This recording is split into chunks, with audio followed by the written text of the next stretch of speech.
അയ്യോ എടീ പെട്ടിക്കകത്തൊന്നുമില്ല. നിനക്ക് എന്നെ വിശ്വാസമില്ലേ? ഞാൻ എത്ര പറഞ്ഞാലിത് എന്തോന്നാ ഇത്? എന്തുവാ ഇത്? എടീ 2 ദിവസത്തെ ദൂരയാത്രയാ. ഞാൻ ഈ വണ്ടി വായി നോക്കിയിരിക്കണ്ടേ? അപ്പൊ എന്തെങ്കിലും വായിലിട്ട് ഞം ഞം ഞം ഞം കുറിക്കണ്ടേ? അതിന് മേടിച്ചു വെച്ചതാ. കുറിക്കണം, നല്ലപോലെ കുറിക്കണം. ഇതെന്തുവാ ഇത്? ആലപ്പടക്കോ? എന്തോന്നാ ഇത്? എടി നിന്റെ കൂട്ട് വായിക്ക് രുചിയായിട്ട് ആരെങ്കിലും എന്തെങ്കിലും ആഹാരം വെച്ച് തരുന്നവരുണ്ടോ? അപ്പൊ എന്തെങ്കിലും ഇച്ചിരി കഞ്ഞി കിട്ടിയാലേ ഈ അച്ചാറ് കൂട്ടി കഴിക്കാമല്ലോ. അച്ചാറും മിച്ചറും ഒക്കെ കുറിക്കും. ഇങ്ങോട്ട് നോക്ക്. എന്തുവാ ഇത്? ഇതെന്തോത്തിനാന്ന് ഞാൻ ചോദിച്ചേ. എനിക്ക് വെള്ളം കുടിക്കണ്ടേ?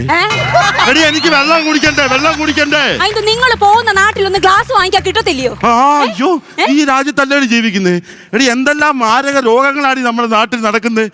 കൊറോണ, നിപ്പ എന്തൊക്കെയാണ്. ഒരാള് കൂച്ച ഗ്ലാസ് ഞാൻ കൂച്ചത്തില്ല. അയ്യോ കഴിഞ്ഞ ഓണത്തിന് 1 ലിറ്റർ സാധനം എടുത്തിട്ട് ഇവർ 6 പേരും കൂടെ ആ തെങ്ങും തോട്ടത്തിലിരുന്ന് ഒരൊറ്റ ഡിസ്പോസിബിൾ ഗ്ലാസ് ഇട്ട് കടിച്ചു പറിക്കുന്ന ഞാൻ കണ്ടതാ. ഒറ്റ ഗ്ലാസ് നിങ്ങൾ കൂച്ചത്തില്ലല്ലോ.